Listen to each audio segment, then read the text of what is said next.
बिस्मिल्लाहिर्रहमानिर्रहीम।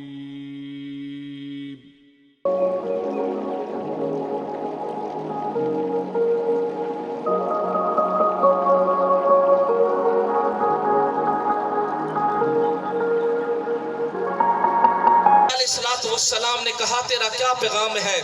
वो औरत कहने लगी मेरा ये पैगाम है, अल्लाह की बारगाह में इल्तिजा करना, क्या अल्लाह ने मेरे नसीब में औलाद लिखी है या नहीं लिखी। हजरत मूसा कोहे तूर पर पहुंचते हैं, अल्लाह की बारगाह में पैगाम देते हैं, अल्लाह फरमाता है कि औलाद नहीं है। हजरत मूसा वापस आते हैं, आके उस औरत को पैगाम देते हैं कि बीबी तेरे नसीब के अंदर औलाद अल्लाह ने नहीं लिखी। अब अल्लाह के नबी पैगाम देकर आप रवाना होते हैं। अल्लाह का एक नेक बंदा उसके दरवाजे के ऊपर आता है, आके दस्तक देता है।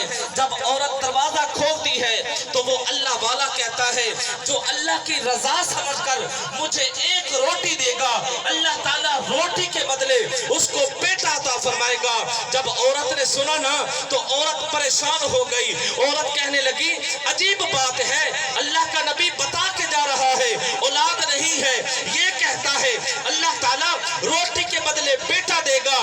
पर अदीदा ने मोहतरम उस वक्त उस औरत ने अल्लाह की रजा समझकर उस सवाली को, अल्लाह के नेक बंदे को एक रोटी दी। वो अल्लाह का नेक बंदा उसने अपने हाथों को उठाया, अल्लाह की बारगाह में इल्तिजा करने लगा, या बारी ताला इसका जनाबे वाला इस कोशिश को अपनी बारगाह में कबूल फरमा, इसको एक नेक बेटा अता फरमा। अदीदा ने मोहतरम वो अल्लाह वाला दुआ देकर चला जाता है।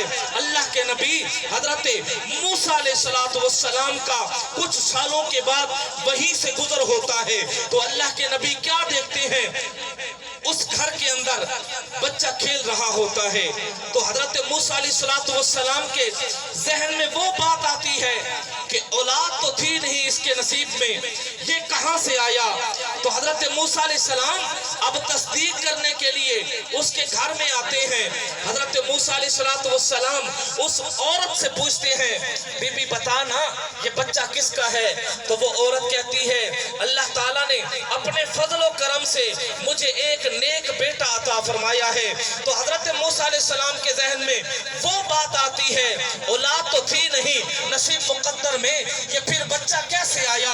हजरत मूसा अलैहिस्सलाम कोहे तूर के ऊपर पहुंचते हैं। हजरत मूसा अलैहिस्सलाम अल्लाह की बारगाह में इल्तिजा करते हैं, या बारी ताला औलाद नहीं थी ये बच्चा कैसे आया। अल्लाह ताला ने फरमाया ओ मेरे पैगंबर मुझे इंसान के गोश्त की जरूरत है, इंसान का गोश्त लेकर तू आ, तेरे सवाल का जवाब मैं रब्बुल आलमीन दे दूंगा।